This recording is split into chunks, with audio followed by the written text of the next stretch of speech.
आइसिसीबाट चाहिँ पोस्ट आउन बाँकी हो। आइसिसीले पोस्ट हालेपछि चाहिँ अनि त्यसलाई आधिकारिक मान्न सक्यो नि त।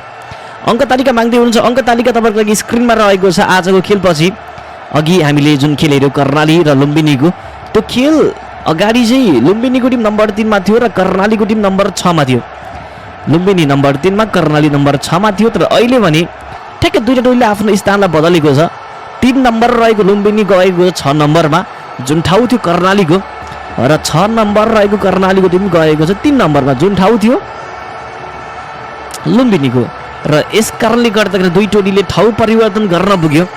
र अहिलेको लागि हामीले यति बेला देख्न सक्छौँ कि सुदूरपश्चिमको टिम जसको खातामा 4 अङ्क रहेको र विराटनगरको खातामा 2 अङ्क र 4 अङ्क प्राप्त गर्ने सुदूर मात्र एउटा टिम हो। र विराटनगर, कर्णाली, चितवन, काठमाडौँ र लुम्बिनीको टिम 2 अङ्क प्राप्त गर्ने यी 5 टिम भइसकेका छन्। र 5 टिमले 2 अङ्क प्राप्त गर्दा एक टिमले 4 अङ्क प्राप्त गरेको हुन् र बाँकीका दुईटा टिमको 0-0 अङ्क रहेको छ। र आजको खेलपछि हामीले अर्को टिम पनि प्राप्त गर्नेछौँ 4 अङ्क प्राप्त गर्ने, यानि कि 4 को रेसमा अर्को टिम थपिनेछ। आज विराटनगरले जिते पनि विराटनगरको 4 अङ्क हुने हो र काठमाडौँले जितेको खण्डमा पनि काठमाडौँको 4 अङ्क नै हुने भएकोले गर्दा जोसुकै टिमले जिते पनि त्यो टिमको 4 अङ्क रहन्छ। तर दुर्भाग्य लुम्बिनीको लागि ठुलो अन्तरले आज लुम्बिनी हार्न पुग्यो। लुम्बिनीले दिएको टार्गेटलाई आज मार्क वार्डको शतकको कारणले गर्दाखेरि त्यो टार्गेट सहजै कर्णालीको टिमले पुरा गर्न पुग्यो, जस कारणले गर्दा अहिले दुई टोलीले आफ्नो स्थानलाई बदलेको छ। कर्णाली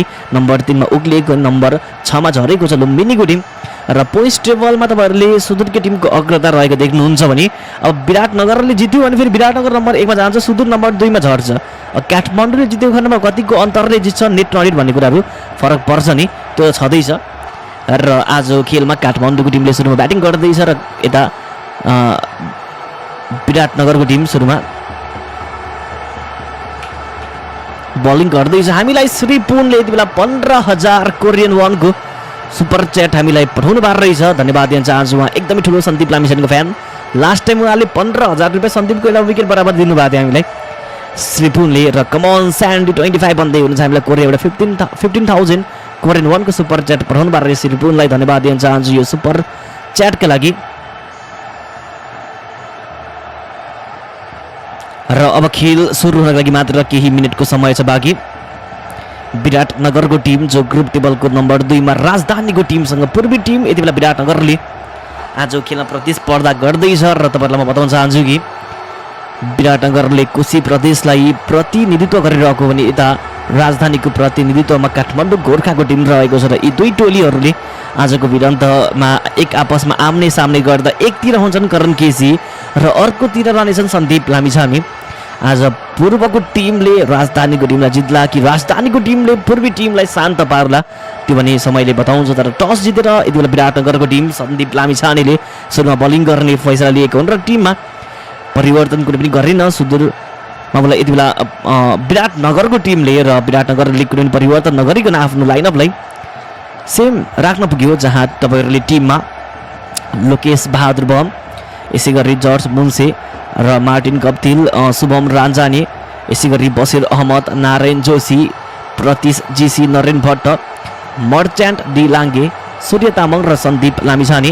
आज खेलमा टिम यति बेला विराटनगरको टोलीबाट 11 रहेको दिन पाउनुहुन्छ भने यसै गरी हामीले काठमाडौँको टिमको 11 एकपटक हेरौँ। 11 मा कुन खेलाडी छन् त काठमाडौँबाट तपाईँहरूले यहाँबाट भने ओपनिङमा आउने खेलाडी आकाश त्रिपाठी र उनको साथमा तपाईँहरूले बेन चार्ल्स वार्डलाई देख्न सक्नुहुन्छ भने टिममा आज भीम सार्कीलाई ड्रप गरियो र भीम सार्की आज टिममा रहेका छन्। प्रतीक श्रेष्ठले खेल्नको लागि ठाउँ पाएको र रिकार्डो पनि टिममा रहेको सिम्सन टिममा, इरास्मुस टिममा र यसै गरी टिममा पनि आदिल अन्सारी, मिलिन कुमारको सट्टामा इरास्मुसलाई राख्यो र भीम सार्कीको सट्टामा प्रतीक श्रेष्ठलाई ठाउँ दिएको आज खेलमा। र 2 वटा परिवर्तन टिमले गरेको देख्न सकिन्छ। 3 वटा परिवर्तन किनकि सनी पटेल पनि त छैन आज।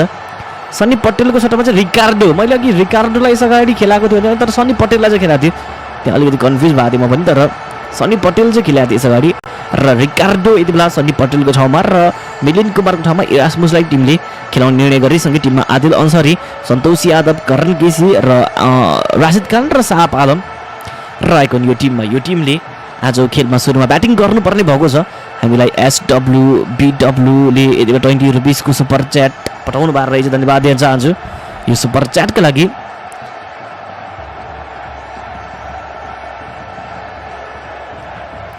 भुर्तेल मामाले हो हान्ने भन्दै हुनुहुन्छ।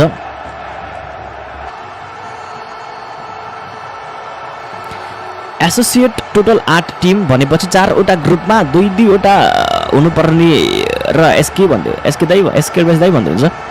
अब यस्तो सबै मान्छे सबै भाइ र सन्ताजु भन्दै हुनुहुन्छ। डिफेन्स गर्न पुगे आकाश त्रिपाठीले यो वाला पोइन्टमा खेलिदिए